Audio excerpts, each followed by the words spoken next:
नमस्कार। भिक्षाकारा श्रीनगर में प्रवेश करते ही राज्य शासन तो संभालते हैं, पर वह ज़्यादा निर्भर होते हैं मलाकोस्था पे। आपको एक पुराना संदर्भ देता हूँ कि भिक्षाकारा जब बाल अवस्था में थे तो उनकी सुरक्षा मलाकोस्था ने की थी और एक रानी ने की थी। वह रानी उनको पहले दक्षिण लेके गई, जिसको दक्षिण का क्षेत्र भी कहा जाता है, दक्षिण या डेक्कन प्लेटू भी कहा जाता है। और बाद में उसी रानी ने उनको मालवा प्रांत में लाया। मालवा मतलब मध्य प्रदेश, इंदौर के आसपास का जो क्षेत्र है, उनकी परवरिश की जाती है और मालवा के राजा का भी बड़ा सहयोग मिल जाता है। कहते हैं उनको बड़ा करने में मालवा के राजा का भी हाथ था।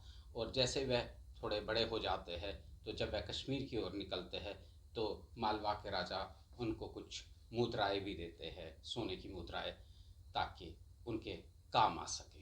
भिक्षाकारा जो है वह राज्य शासन में इतने निपुण नहीं होते हैं, तो मलाकोस्था की जानकारियों पर वह ज़्यादा निर्भर रहते हैं और वही उनको बताते हैं कि बचपन में इन्होंने आपको पाला था, बचपन में ऐसा हुआ था। और वह स्वयं का विवेक भी नहीं रखते हैं और इसी कारण से जो उनकी आवा मंडली होती है वह सामान्य लोगों की होती है। वह उसी के इर्द गिर्द रहते हैं और कल्हन अपनी टिप्पणी में कहते हैं इर्द गिर्द जितने भी लोग थे वह ज़्यादातर गाँव से आए हुए लोग थे और उनकी वेशभूषा भी गाँव के ही थी। उनका कहने का तात्पर्य ये था कि वह कोई ज्ञानी लोग या औपचारिक वेशभूषा में लोग नहीं थे। उन्हीं के क्षेत्र में एक मंत्री हुआ करते थे जिनका नाम बिम्बा हुआ करता था। वह राजमहल में ही थे और बिम्बा की एक प्रवृत्ति होती है, वह लोगों का मन पढ़ लेते थे और वह राजा को पढ़ चुके थे, राजा की कमजोरी को भांप चुके थे। दोस्तों, राजा की कमजोरी भी स्त्री भोग ही था और कुछ लोगों ने उसका लाभ उठाना तो आरंभ किया था।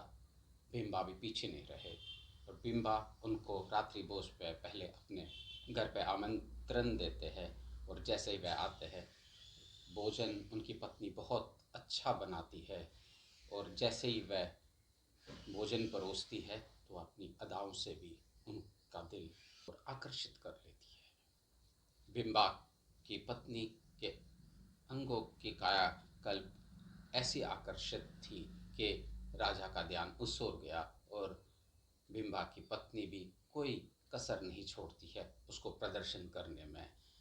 तो ये काफ़ी था भिक्षाकारा के आमंत्रण के लिए। वह उस आमंत्रण को स्वीकार कर लेते हैं और आगे चलकर यही चीज़ें उनकी निर्बलता को भी दर्शाती है।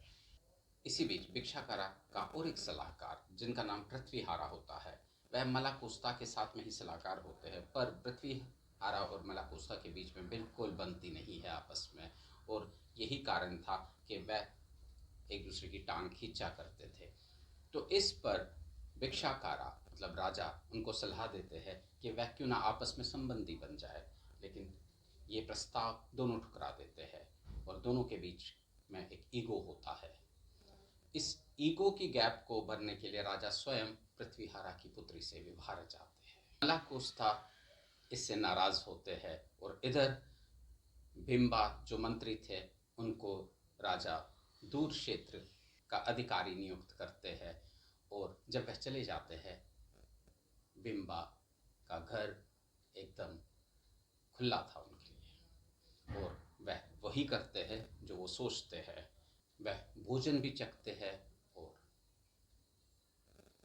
के शासनकाल को सिर्फ 6-7 महीने ही बीत गए थे कि यहाँ मलाकोस्था सुशाला के पास जाकर उनसे हाथ बढ़ाते हैं। वैसे ही सुशाला तत्पर थे कश्मीर पे कूच करने के लिए। वह कश्मीर की ओर अग्रसर हो जाते हैं और जैसे ही वह कश्मीर पहुँचते हैं उससे पहले ही बहुत सारा जन आक्रोश भी भिक्षाकारा के विरुद्ध होता है और भिक्षाकारा स्थिति को भांप लेते हैं और जो उनके साथीगण होते हैं वह भी उनका साथ छोड़ देते हैं।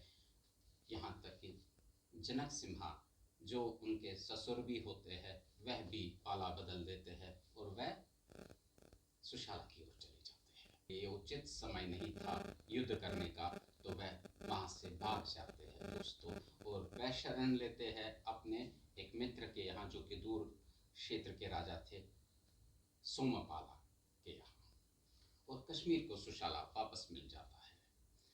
सुशाला राज्य शासन संभालते हैं, पर उनके मन में हमेशा भिक्षाकारा होते ही है, क्योंकि वह कभी भी अपना दावा कर सकते हैं। भिक्षाकारा के साथ में पृथ्वीहारा होते हैं और बिंबा होते हैं, दोनों उनका साथ नहीं छोड़ते हैं, और बिंबा को अधिकार दिया जाता है दूसरे क्षेत्रों में समर्थन जुटाने।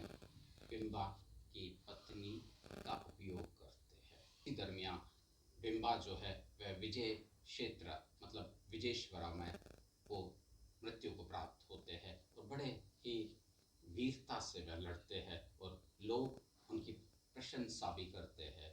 पर पृथ्वीहारा दोनों कश्मीर की ओर कूच करते हैं, और अमृतसरा मतलब सती सर, जो कि आज का डल लेक है, उस क्षेत्र में वह अपना खेमा लगा देते हैं, और वहाँ पे जो भी राजा के समर्थन में होते हैं उनके घरों में आग लगा देते हैं। जैसे ही वह अग्नि को उन घरों को समर्पित करते हैं, तो यह अग्नि हवा की तरह फैलती है और यह आगे बढ़ती है और आधे श्रीनगर को ये आगोश में लेती है।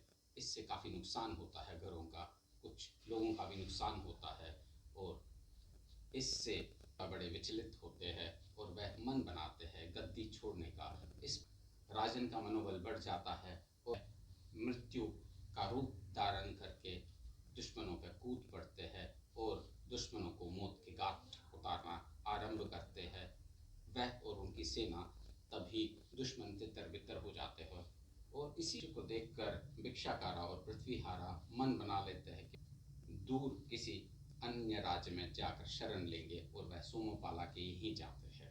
पर नोस्ता क्षेत्र में होता है, कहते हैं काफ़ी क्षति पहुंची थी, पर के पश्चात राजा बड़े उदास होते हैं, और उनकी उदासी और बढ़ जाती है जब उनकी एक प्रिय रानी भी मृत्यु को प्राप्त होती है स्वास्थ्य कारणों की वजह से, और वह मन बना लेते हैं कि अब वह राजगद्दी वह अपने बेटे जया सिम्हा को सौंपेंगे, और वैसा ही करते हैं। वह लोहारा से उनको बुलावा भेजते हैं, और जैसे वह लोहारा से निकलते हैं, राजन स्वयं वरहामुला जाकर उनका स्वागत करते हैं, पर चेहरे पे उदासी होती है।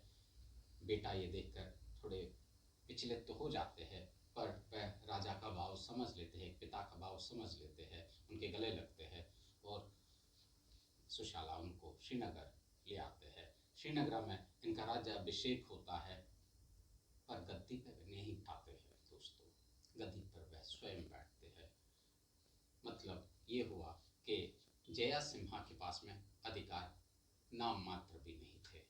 सिम्हा कुछ कार्य के लिए एक क्षेत्र में चले जाते हैं, और पीछे से जो राजा के चाटुकार होते हैं वह राजा के कान भरते हैं जया सिम्हा के खिलाफ अपने बेटे के विरुद्ध में, और उन्हें कहते हैं कि वह आपसे बगावत को सत्य मानते हैं और अपने बेटे को कारागार में डालने का निर्देश देते हैं। वैसा ही होता है, और फिर उनके मन में और एक पीड़ा होती है भिक्षाकारा के विरुद्ध, क्योंकि वह जानते हैं कि भिक्षाकारा कभी भी खड़े हो सकते हैं, और मन में एक विचार आता है उस कार्य के लिए। वह उत्पला नाम के व्यक्ति, जो कि एक अनाज भंडार का देखरेख कर रहे होते हैं, पर वह टिक्का नाम के व्यक्ति के जागीरदारी में होता है, और टिक्का भी राजा के विरुद्ध ही होते हैं, लेकिन उनके साहस और उनके हथियारों में के किस्से बहुत मशहूर थे, और राजा को ये पता था कि अगर भिक्षाकारा कोई मार सकता है,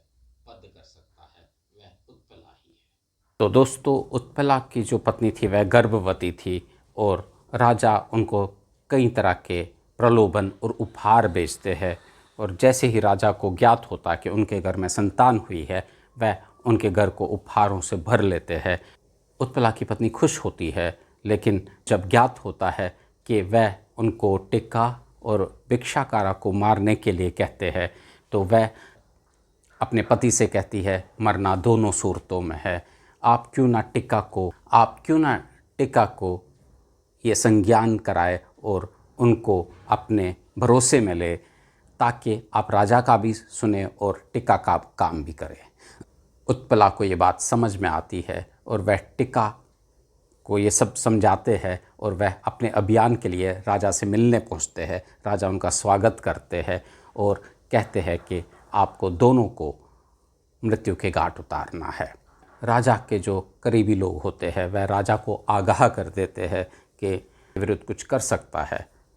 राजन नाराज़ हो जाते हैं, वह उत्पला को उसी वक्त पेश होने का आदेश देते हैं और जैसे ही वह आते हैं वह उनको चिल्लाकर बोलते हैं कि क्या ऐसा है या नहीं। उत्पला सामान्य तरीके से इस मसले को हल कर देते हैं और कहते हैं कि मैं आपके साथ में हूँ। राजा उनको और उनके साथियों को 2 दिन के लिए महल में ही रुकने के लिए बोलते हैं और 2 दिन वह नींद नहीं करते हैं, वह अपनी पलकें भी नहीं झपकाते हैं। तभी 2 दिन के बाद से ही राजा उनको बुलाते हैं और कहते हैं आप अपने घर जा सकते हैं, खाना खा लीजिए, आप भोजन घर पे खा लीजिए, फिर मिलते हैं। और राजन अपने पाठ पूजा में लग जाते हैं। भोजन के उपरांत वह संदेशा और भेजते हैं और उत्पला अपने साथियों के साथ आते हैं और वह राजा के कक्ष में जाने नहीं है। तो राजा जैसे ही अपने कक्ष में उपस्थित होते हैं, ठीक उनके बड़े भ्राता उकाला जैसे ही कर अपने गीले बाल लेकर ही उपस्थित हो जाते हैं और उत्पला उनसे बोलते हैं कि हम आप राजन आशीर्वाद दीजिए, हम जिस कार्य के लिए जा रहे हैं। राजन समझ जाते हैं कि अब वह भिक्षाकारा और टिक्का की मृत्यु ज्ञान पर निकल रहे हैं, इसलिए आशीर्वाद लेने आए हैं। और जैसे ही उत्पला झुक जाते हैं उससे पहले राजा उकाला स्वयं की जो तलवार होती है वह बाजू में रखे स्टूल पर रख देते हैं और जैसे ही उत्पला झुक जाते हैं उनके सामने, तुरंत वह हाथ बढ़ाते हैं उस तलवार की ओर, मयान में से तलवार निकालते हैं और राजा पे वार कर देते हैं दोस्तों, और राजा को छलनी कर देते हैं और राजा मृत्यु के कगार पर ही होते हैं। वह भगावत भगावत करके लोगों को पुकारते हैं, अपने साथियों को पुकारते हैं, अपने अंगरक्षकों को पुकारते हैं। अंगरक्षकों में अफरा तफरी बाहर मच जाती है, लेकिन उससे पहले ही इन्होंने दरवाज़ा बंद किया होता है और बाहर ये सूचना भी मिल जाती है कि लगता है राजन ने उत्पला को मृत्यु के घाट उतारा। और राजा के अंगरक्षक जो होते हैं वह उत्पला के साथी जो बाहर होते हैं उन पर टूट पड़ते हैं, तुरंत खिड़की की ओर बढ़ जाते हैं। खिड़की खोलकर वह तलवार लहराते हैं हवा में, खून भरी जो होती है तलवार, और कहते हैं मैंने राजन का वध किया, मैंने राजन का वध किया और राजन के साथियों को मत छोड़ो। उनके साथीगण जो बाहर बड़ी मात्रा में होते हैं वह राजा के अंगरक्षकों पे और साथियों पे टूट पड़ती है और राजा के साथी तितर बितर हो जाते हैं। इस तरह सुशाला की जीवन लीला समाप्त हो जाती है। आगे क्या होता है, आगे कौन राजा बन जाता है, हम देखेंगे अगले एपिसोड में। रहिए मेरे साथ में अगले एपिसोड तक साथियों। एपिसोड 37 यानी कि एपिसोड 37 में इतना ही। मिलता हूँ एपिसोड 38 में। शेयर और लाइक ज़रूर कीजिएगा, आपसे निवेदन है। नमस्कार।